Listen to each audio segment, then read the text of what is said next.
Hola, muchas gracias a todas por estar aquí. Muchas gracias Silvia, Inés, Travesía 4, por invitarnos y por reunirnos para ir construyendo poco a poco. Antes hablábamos con Silvia de este universo, ¿no? Un universo a través de la mirada de los artistas y de las artistas, a través de las ideas que alimentan su trabajo, que alimentan sus prácticas y que nos ayuda, yo creo que muchas veces. Y esto es una de las cosas por las que a mí el arte contemporáneo me parece importante. Las prácticas artísticas nos sirven de espejos para vernos a nosotras mismas, ¿no? Y para mirarnos en esas propuestas, en esos lugares y en esos generando puntos de encuentro. Y es un poco lo que es para nosotras esta conversación, lo que es el trabajar juntas y es un poco lo que nos gustaría compartir. No solamente hablar de proyectos específicos, sino que también queremos abrirnos a vosotras y contaros cuál es el universo de Asunción, las cosas que compartimos y las cosas que mueven a esta conversación que se inicia con un proyecto que se llama Barruntaremos, que está en Stage, en la plataforma digital de TVA 21, que nos habla del lugar de donde viene Asunción, que es un lugar muy cercano a donde vengo yo, las dos periferias no exóticas, es decir, Burgos y Torrelavega, Cantabria, pero que son muy importantes en nuestra práctica y que yo creo que nos ayudan a posicionarnos así como nos posicionamos. Entonces, bueno, pues, no sé, Asun, si quieres empezar por cómo...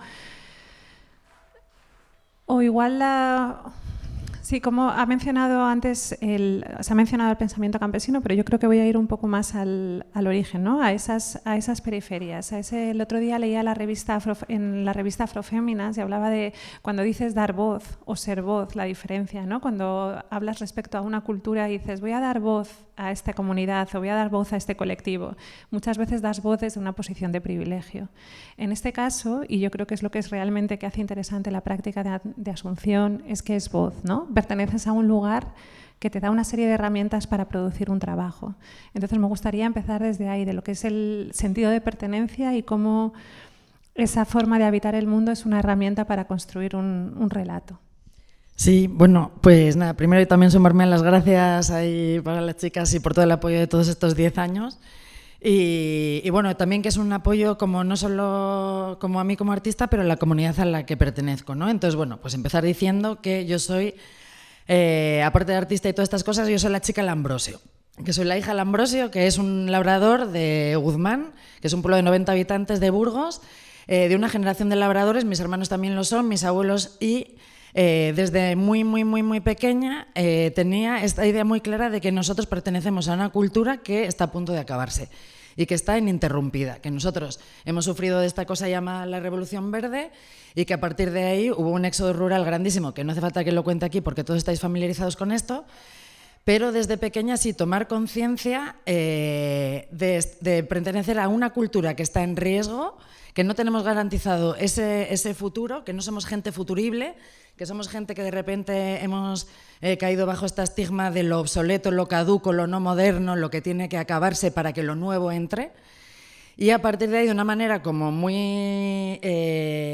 o sea, ahora como que tengo conciencia de ello, pero al principio no, empezar a trabajar en decir, bueno, vale, pero ¿qué pasa si nosotros nos acabamos que otras cosas se van con nosotros, ¿no? O sea, ya no solo que... Porque siempre va a haber agricultura, siempre va a haber forma de traer alimentos al mundo, pero todas las otras cosas que vienen asociadas a estos contextos se van a acabar. Se van a acabar la forma en la que nos saludamos, la forma en la que llamamos a los muertos, la forma en la que tenemos intercambios también de economía muy relacionados con lo que se hablaba hoy de la cultura del don y de los intercambios.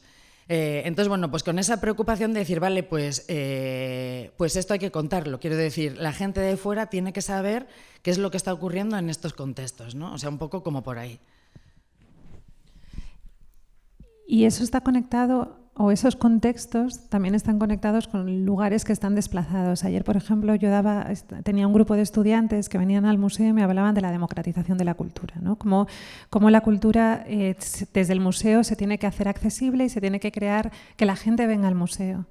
Y nosotras muchas veces hablamos de Los museos, sí, por supuesto, no vamos a nunca cuestionarlos, son necesarios, es necesario también trabajar sobre ellos, reformarlos, pero también tenemos que tenemos que empezar a cuestionar qué es lo que es la cultura, ¿no? Porque muchas veces, por ejemplo, en Barruntaremos trabajábamos con las cabañuelas. Las cabañuelas es un método de predicción meteorológica basada en el conocimiento del lugar. Uno de esos conocimientos que se está perdiendo, que si no se transmite de generación en generación, se pierde y que no puede ser la cabañuela de Guzmán, no puede pasarse a ser la cabañuela de Málaga, porque el paisaje funciona de una manera diferente. Son conocimientos muy situados, ¿no? Muy específicos del lugar. Y es un tipo de cultura que muchas veces no se reconoce como cultura, ¿no? No se reconoce como un conocimiento científico. Y esta es otra de las cosas que conecta con esos saberes, ¿no? ¿Cómo le damos valor a esa cultura y la convertimos o el arte se convierte en una herramienta, ¿no? Para darle relevancia, y yo creo que podemos utilizar el trabajo de las cabañuelas para abrir todas las contradicciones, ¿no? Que tus procesos de trabajo implican o muestran.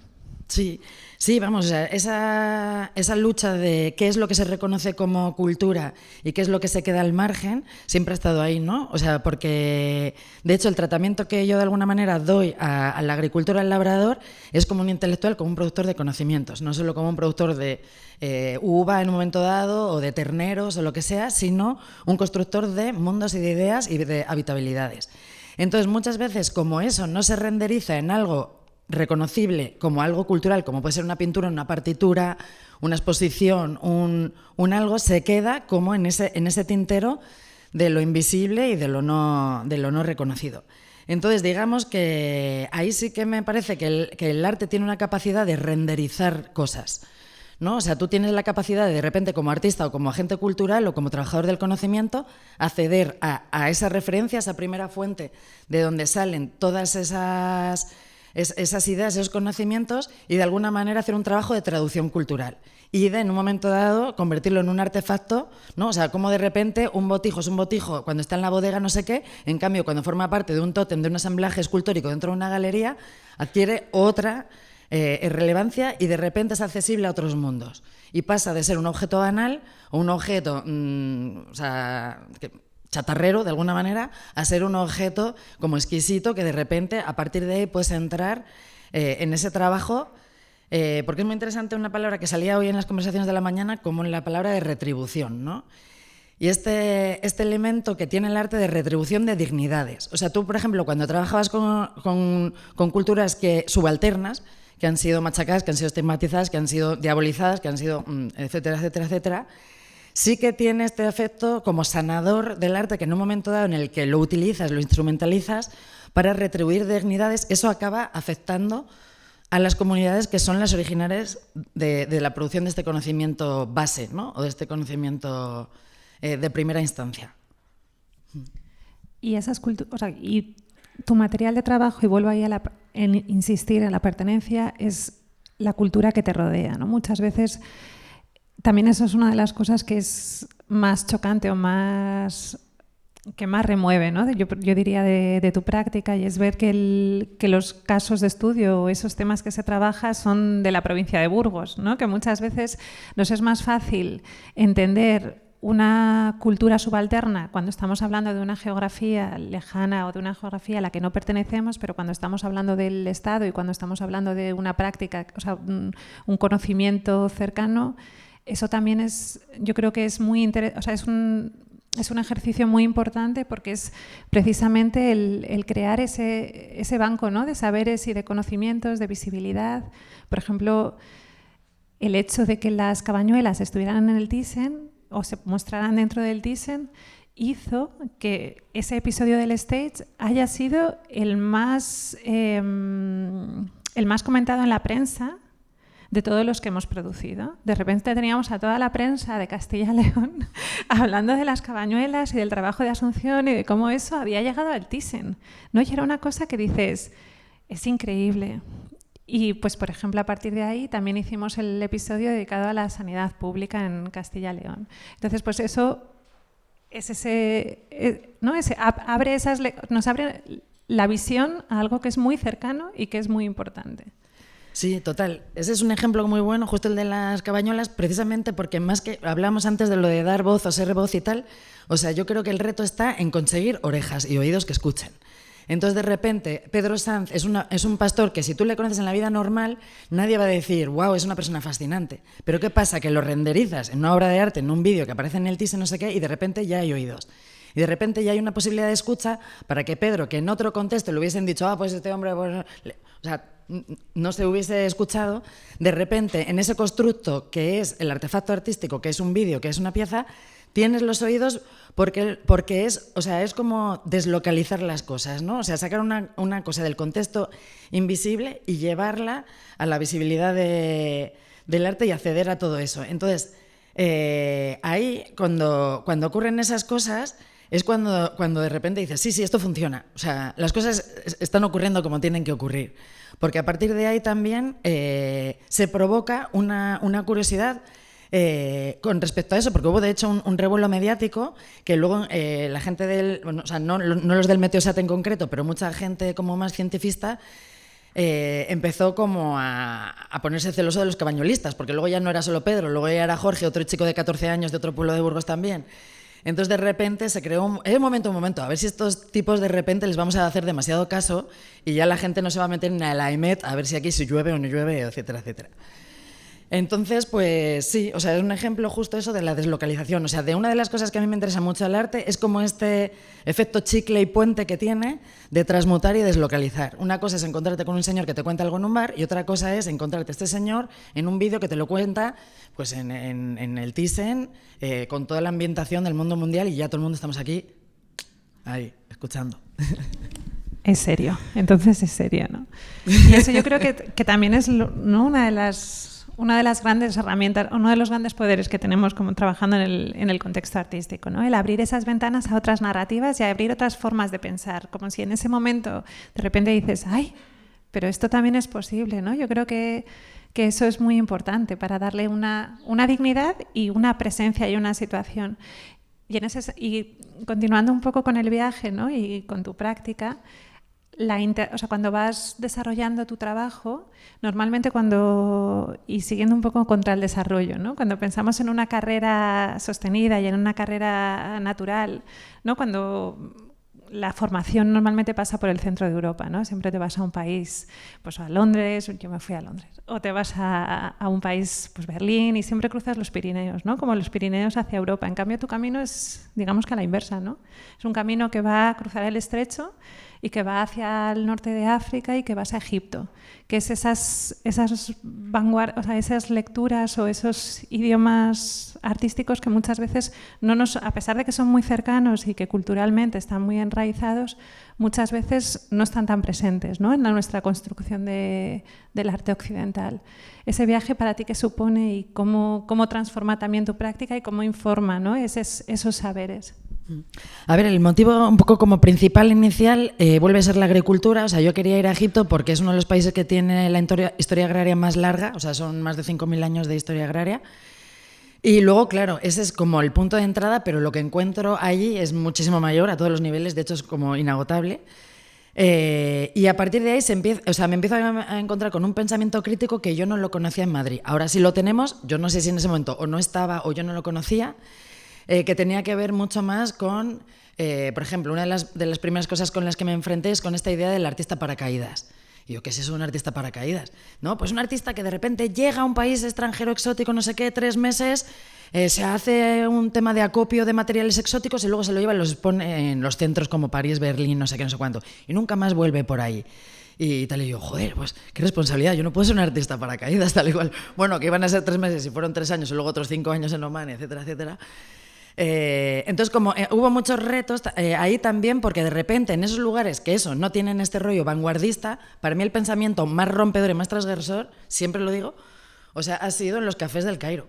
O sea, donde realmente, entre todos esos artistas de Egipto que no tienen financiación, que no hay, o sea, bueno, que están con las 3 financiaciones extranjeras que hay, sacando proyectos adelante y de repente era como el pensamiento realmente como más ácido, ¿no? Y de repente ir a una exposición, terminar de ver esa exposición Y en la conversación posterior hablábamos de la exposición, no de has echado la beca al no sé dónde o has pedido la financiación de no sé qué, ya has rellenado la solicitud para que la Fundación X o el premio tal te lo dé.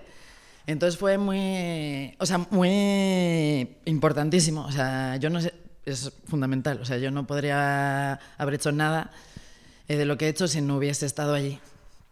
Sí. Y por ejemplo, hay personajes, ¿no? Como Munir. Sí. Munir Fasir, que es muy importante en el desarrollo del propio pensamiento y de los tipos de conocimiento. Claro, porque ahí de repente pues empecé a acceder a otro tipo de intelectuales y de referencias. Quiero decir, aquí en la universidad pues que teníamos a los clásicos, ¿no? Pues a Foucault, a Deleuze, a todos los grandes, ahora mismo ya acuñados como otros nombres, bueno. Entonces de repente pues ahí había otras referencias, porque claro, a mí lo que me chocaba era que de repente yo hablaba con mis amigos jordanos, sirios, palestinos, tal, y todo el mundo sabía de poetas que habían vivido aquí en el siglo XII y yo no sabía quién eran, de artistas tal, digo, y nosotros aquí todo el rato con Alemania en la cabeza y Francia, digo, Dios, y no estamos mirando ahí qué pasa en Alepo, qué pasa en Bagdad, qué pasa en todos estos lugares que han sido altamente revolucionarios. Y de ahí conocer el trabajo de Munir Fasir, que es un matemático palestino que ahora mismo que está vivo, tiene 80 y tantos años, tenemos una entrevista buenísima en Bajo el Sol con él. Y de repente era como que alguien te ordena el pensamiento. O sea, como cuando tú vas por ahí, vas más o menos teniendo intuiciones y dices, bueno, pues yo creo que esto es así, esto es así. Y de repente alguien viene y te dice, esto es así. ¿Sabes? Te lo pone como súper ordenado ahí. Y dices, gracias, Munir. O sea, porque él hablaba de todo este tema de cómo se produce el conocimiento a través de la experiencia vital, que no tiene que ver, que no te tienes que leer todos los libros del mundo, que es muy importante leérselos, no es un alegato a la no lectura. Pero como que la experiencia vital de enfrentarte a conocimientos es una fuente, o sea que el aprendizaje es una habilidad biológica, eso es una frase de él, así tal cual, y que realmente él, que había sido experto en matemáticas en Harvard, que era el cerebrito, que le habían dado 500 becas, llega a la primera intifada y dice, madre mía, a mí no me sirve de nada todo lo que he aprendido en la universidad. O sea, mi pensamiento técnico solo sirve para hacer bombas, por ejemplo, o para hacer coches o para hacer máquinas. Pero, ¿cómo hago yo ahora para levantar esto o para participar? Y a partir de ahí él habla, tiene referencias, habla de otras formas de inteligencia. Él propone, por ejemplo, un pollo palestino como una fuente de conocimiento para un lío que arma ahí en Harvard. Bueno, todo el mundo se ofende un montón. ¿Cómo vas a hablar de un pollo como un productor de conocimiento? Pues sí, él lo pone ahí sobre la mesa.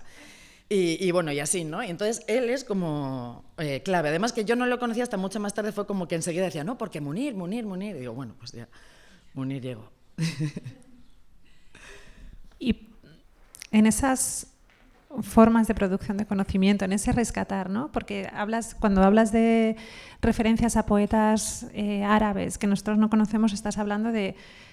En un momento hay un cruce de culturas en España que es la cultura borra, ¿no? Y tú en tu trabajo prácticamente lo que estás haciendo es, hablábamos de ser un artista de vanguardia o un artista de contravanguardia, ¿no? Y en ese viaje hacia atrás, como de recuperar esos rastros de una cultura que está desapareciendo, de una cultura que ha sido borrada por una lectura, ¿no? El pasado árabe de España, por ejemplo, es una de esas cosas que se obvia sin cesar por la historia.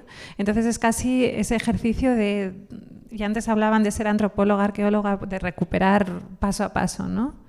Sí, a ver, o sea, este tema de lo de los artistas de vanguardia y tal, siempre que ha salido era como, yo no soy un artista de vanguardia, yo soy un artista de retaguardia. Quiero decir, en términos militares estoy en la última de la fila. O sea, tenemos como el bloque, ¿no? Van los que van delante, los que van en el centro, y yo voy atrás, la chatarrera ahí como recogiendo todo lo que se va cayendo.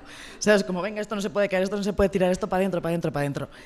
Y en ese arte de chamarilerismo, de ir recuperando, también ya no solo se extiende a las comunidades como rurales de origen mío propio y tal y cual, sino a periodos históricos que han sufrido grandes borramientos. Entonces, después de vivir pues 8 años entre Omán y Egipto y llegar aquí y decir, Dios mío, nosotros fuimos 800 años antes de la construcción del Estado-Nación español, una cosa que no era ni nación ni nada, era como un batiburrillo organizado en taifas o organizado en otras jerarquías y en otras formas de gobierno, pero como un país todavía por formar, donde existían múltiples religiones, múltiples razas, y en ese relato de lo híbrido y de qué cosas se nos quedan cuando llegan modelos de desarrollo muy, muy, muy homogenizantes, ¿no? O sea, pureza de sangre, una religión, una raza, y a partir de ahí a destruir el resto del mundo, porque fue una cosa venida de la otra. O sea, primero fue una destrucción interna y luego ya nos fuimos a cargarnos las Américas. Pero, bueno, primero, digamos que el estadio inicial, así de ese tipo de creación, de ese tipo de pensamiento protocapitalista y feroz y agresivo, empezó en tierras propias.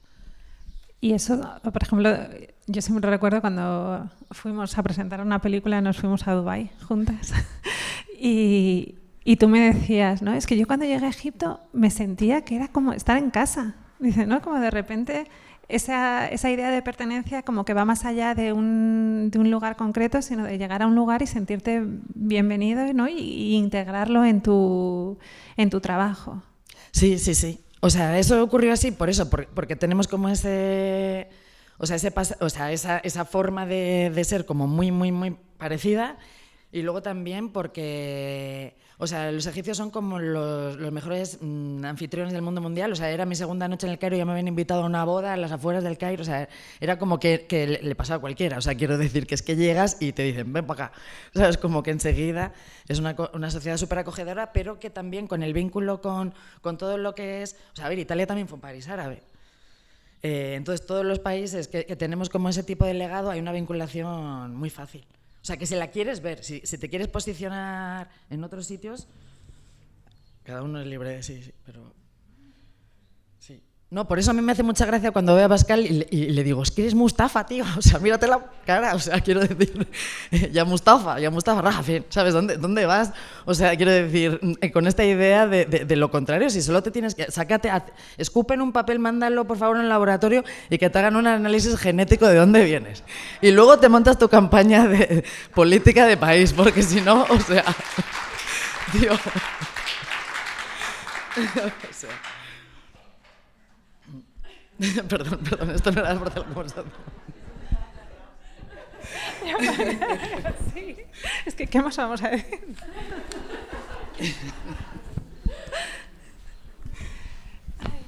Ahora, ¿qué? Ahora que le pregunto yo.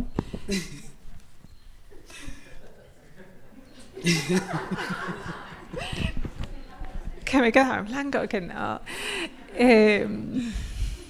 Y eso, o sea, no va Pascal, eso. Estamos en Egipto en ese sentido de pertenencia, ¿no? Lo decíamos, como hay otras lecturas de la historia, que también ahí yo creo que forma, o sea, que tu trabajo está muy presente, ¿no? Cuando estábamos en Dubái y estábamos hablando con gente, yo recuerdo al historiador que venía del Líbano, ¿no? Y nos hablaba de los cultivos, ¿no? Nosotros veníamos con nuestra historia, con nuestra narrativa imperial española, porque todo venía de las Américas y lo trajimos, y yo nos decía que no, que este cultivo que no, que venía... ¿no? Fue a las Américas a través de España, pero venía de los países árabes. Y claro, ahí como que todo se tamalea un poco, ¿no? Y todas esas cosas que muchas veces dices, no, si nada es verdad, todo es cuestionable. Yo estudié políticas. Entonces yo lo que salí de la carrera sabiendo es que nada era verdad. Y dices, y durante un tiempo pues me costó como reconstruir la capacidad de decir, bueno, hay cosas que están más cercanas a la verdad que otras que, bueno, son más posibles, ¿no? Pero aprendíamos que todo lo puedes contar de una manera que haces cuestionar a lo otro. Y eso es lo que me parece, ¿no? Muy interesante, me resulta siempre curioso el con toda esa experiencia, el convencimiento, ¿no? Todavía hay, o sea, y que cada vez más ese compromiso con esas prácticas, ¿no? Y el cómo abrirlas y el cómo extenderlas, por ejemplo, en las últimas piezas, ¿no? Que también hay una conexión más acuática, o sea, como abriéndose a otras realidades. Y eso cómo va creciendo el universo que acoges o el universo al que perteneces, ¿no? ¿Cómo va creciendo ese universo?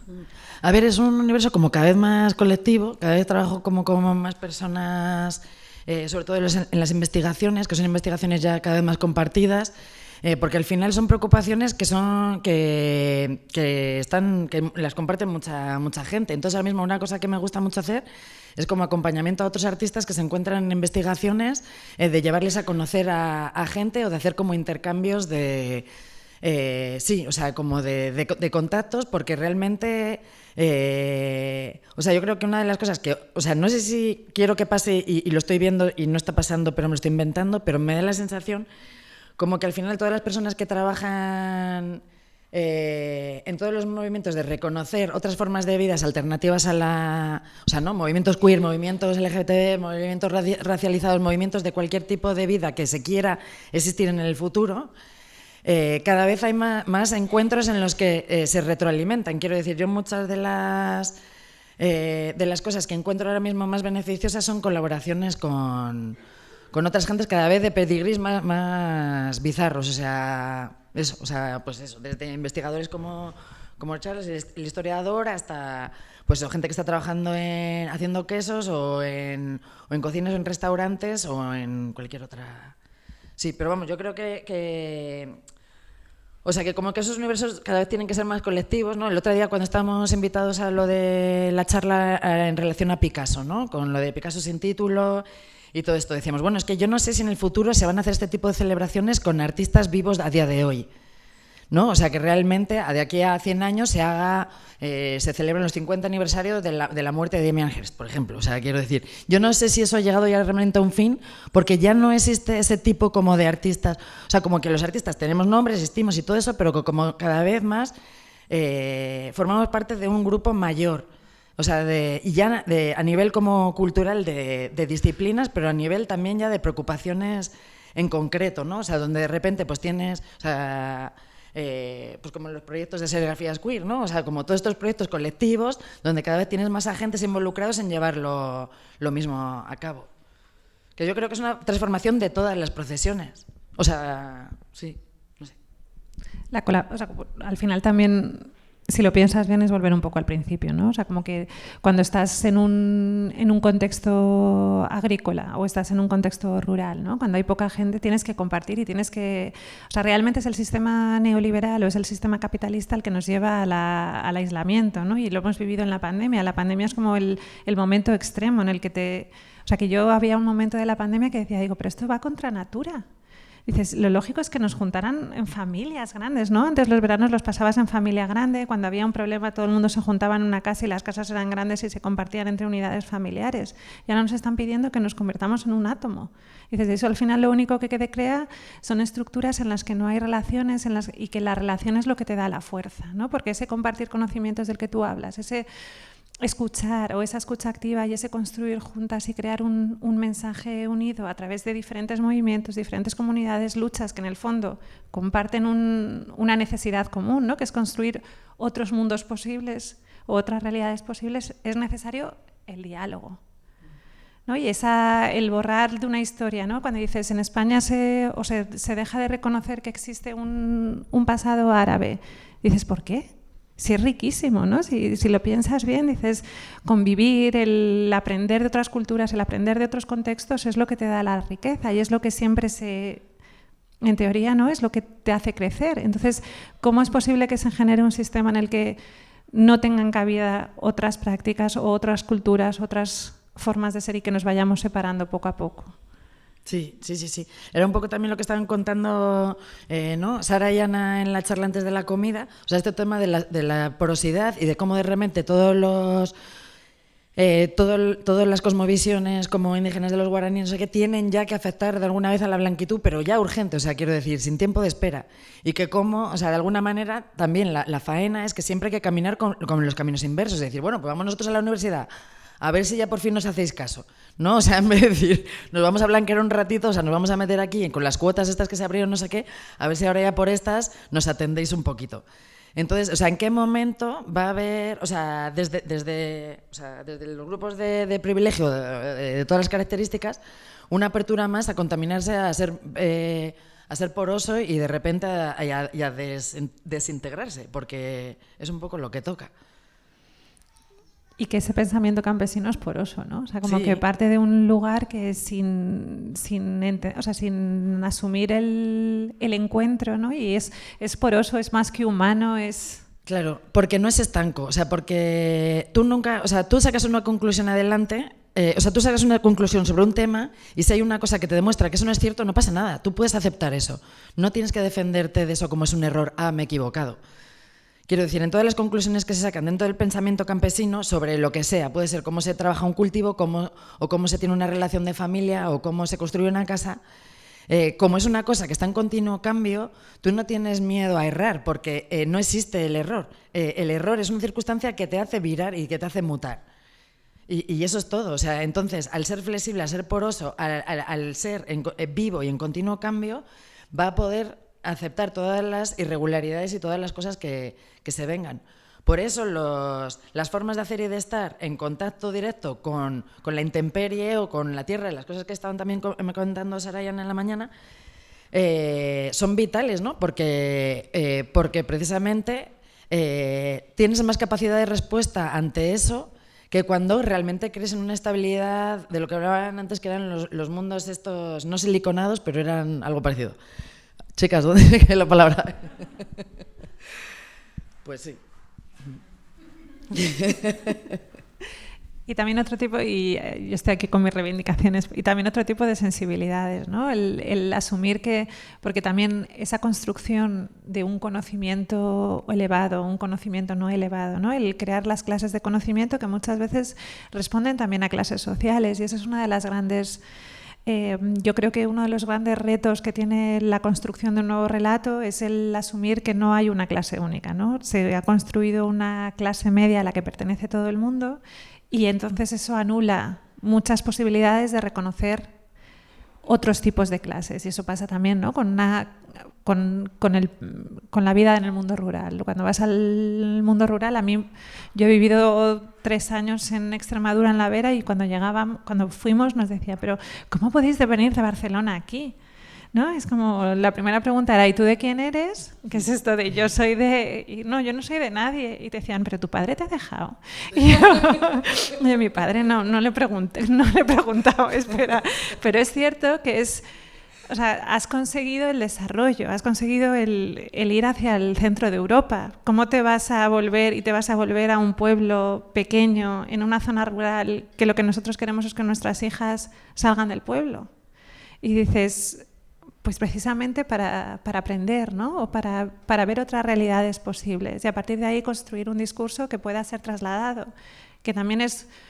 Y hablábamos antes, ¿no? del contexto, por ejemplo, de la galería. El poder estar hablando de esto en este contexto, ¿no? Pues es importante, porque es un contexto de cultura elevada, pero estamos hablando de lugares donde la cultura que se produce es una cultura periférica.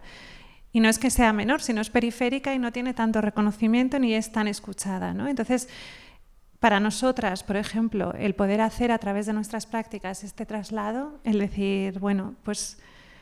nuestras realidades son estas, o han sido estas, o pertenecemos a estos contextos, y estos contextos nos parece importante hablar de ellos, que no es ni reivindicarlos, sino que es hablar de ellos y ser escuchadas, ¿no? Es un viaje que es muy importante, yo creo. Sí, es un viaje además que tiene como defectos dobles, ¿no? Por una parte es lo que decimos antes de ganar escucha y de ganar oídos, ¿no? De repente, pues cuando en los ensamblajes totémicos de la Alfarería del Agua estás puesto aquí en el centro de Madrid en Travesía 4, ese es uno, y el otro es al revés, cuando de repente llega al pueblo, en el diario de Burgos, no sé qué, esa foto de que esa pieza la compró el Reina Sofía, por ejemplo, ¿no? Entonces, de repente, eso es una cosa que es muy de redistribución de dignidades. De repente dices, hombre, me voy a tomar en serio a mí mismo. O sea, ¿sabes cómo te digo?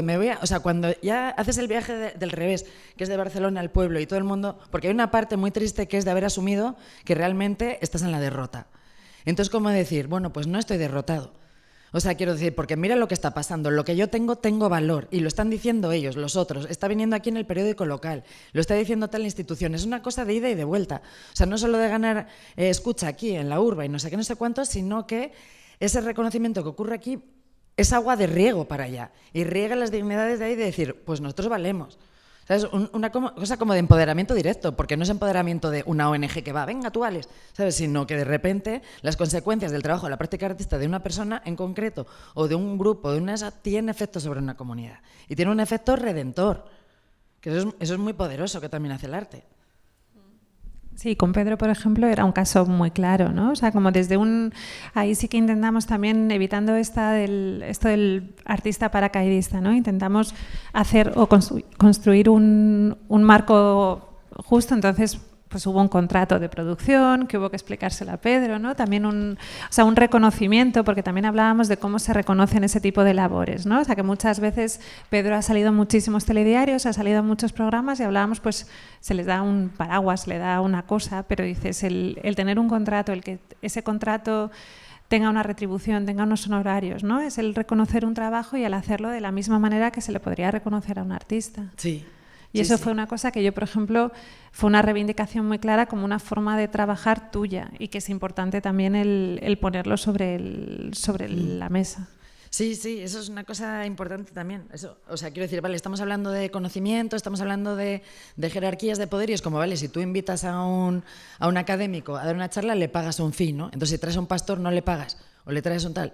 Y era como eso, y esto lo estuvimos hablando nosotras, que tuve toda la complicidad de Soledad de decir, necesitamos un fee para Pedro. Yo no puedo estar pagando al cámara y al sonidista y no sé qué, y a Pedro, que es el que aporta todo, no. Y ahí fue eso de conocer unos horarios dignos, o sea, quiero decir, como se pagaba a cualquier otro trabajador del mundo de la cultura. Y luego eso, que cuando normalmente es verdad que la tele iba ahí, le hacía un reportaje, no sé qué, le invitaban a comer un menú del día y le daban una gorra que ponía televisión, la que fuese, en aquel momento. Sí. ¿No? Que el reproduce, o sea, porque antes hablábamos del reconocimiento y de la vuelta, ¿no? Y de que muchas veces también la estructura del arte se sustenta en el reconocimiento y yo creo que hay que hacer ese trabajo de el reconocimiento bien es muy importante y en estos casos yo creo que es fundamental porque da la posibilidad porque retorna dignidad, pero que también se tiene que sostener desde las estructuras, o sea, que no podemos producir con ciertos tipos de prácticas sin un reconocimiento legal y real a nivel de estructura de producción. Sí, y con esos documentos al final también son vinculantes, ¿no? Hay un contrato donde a Pedro el pastor es un trabajador cultural. Igual que, por ejemplo, cuando conseguimos los visados culturales para llevar a los 3 agricultores de Guzmán a la Bienal de La Habana, ¿no? Que fueron en categoría de expertos y en categoría de agentes culturales, pues que se entrevistaron ahí con el embajador, con Jorge, el consejero cultural, y que van en categoría de agente cultural. Pues es vinculante. Eso es lo que cambia eso es el proceso de transformación, ¿no? Y ese es el poder que tenemos también de generar un proceso que cambie. Si queréis alguien hacer alguna pregunta, por fin. Se escucha, ¿no? Sí. Asunción, a mí siempre me ha llamado mucho la atención ¿cómo consigues aunar esta parte de la investigación, ¿no? Que es como muy profunda, de repente con el resultado estético, ¿no? Entonces, siempre me ha causado curiosidad saber en qué momento decidiste que el arte era tu capacidad de renderizar todo esto de lo que estás hablando. ¿Cómo sucede en ese pueblo de 90 personas? Claro, eso es una cosa que justo estamos hablando antes de la charla, que venía como de serie. O sea, quiero decir, yo desde pequeña, o sea, no es una cosa que decidiese. O sea, como yo creo que pasa a la mayoría de los artistas, pues yo tenía mi primer estudio con 5 años, que era la cocina vieja de mi abuela, donde se hacía la matanza, donde teníamos a los conejos que cazaba mi tío desollándose allí, no sé qué, y mis referencias visuales eran calendarios de la Caja de Ahorro, donde salía la Catedral de Burgos. O sea, figuritas de estas que traían de los viajes, no sé qué. Y luego los calendarios semiporno de las motosierras de los... O sea, quiero decir, yo no entré a un museo hasta con 16 años y lo primero que fue el Guernica y tenía 0 cultura visual. O sea, eran los retablos de las iglesias del pueblo, o sea, eso era todo, la interview que le mangábamos a mi tío, o sea, eso era, ¿sabes? Como todo a lo que podía acceder. Y luego vino todo lo demás, pero yo ya tenía como que tenía clarísimo que, o sea, yo pues tenía mis coloritos que me regalaban por la comunión, no sé qué, mis cosas, y ahí eso iba surgiendo. Y luego, pues hacer Bellas Artes, tener una formación ya de taller, decir, pues así se modela con barro, así se talla, así se no sé qué, todo eso. Y luego ya cuando decidir qué hago, decir yo todo, o sea, quiero decir, depende del proyecto, elegir una metodología en concreto. Y si no tengo las habilidades propias porque no sé hacer un botijo, por ejemplo, ni sé soplar el vidrio, ni sé coser un botón, o sea, entonces normalmente trabajar con gente súper profesional de eso y que todo eso también esté en los créditos. Me parece muy importante que aparezca, pues eso, pues que Juan Carlos Iniesta y Arturo Mora son los ceramistas que están detrás de las piezas, no las he hecho yo. O sea, o que están Hani Hamada detrás de los tapices. Entonces, y de ahí, pues eso, o sea, de de no tener un medio propio, de elegir el medio más, dependiendo de los públicos, de quién va a ser la gente que acceda a eso y cuál es la cultura visual que tiene. Por eso de ahí de repente una pieza puede ser una pared de tapial o puede ser una pieza de audio, puede ser lo que sea. Y luego de la historia a contar y cuál es el vehículo, o sea, como el camino más corto. Porque al final soy muy instrumentalista del arte. O sea, es como más un instrumento que un fin en sí mismo.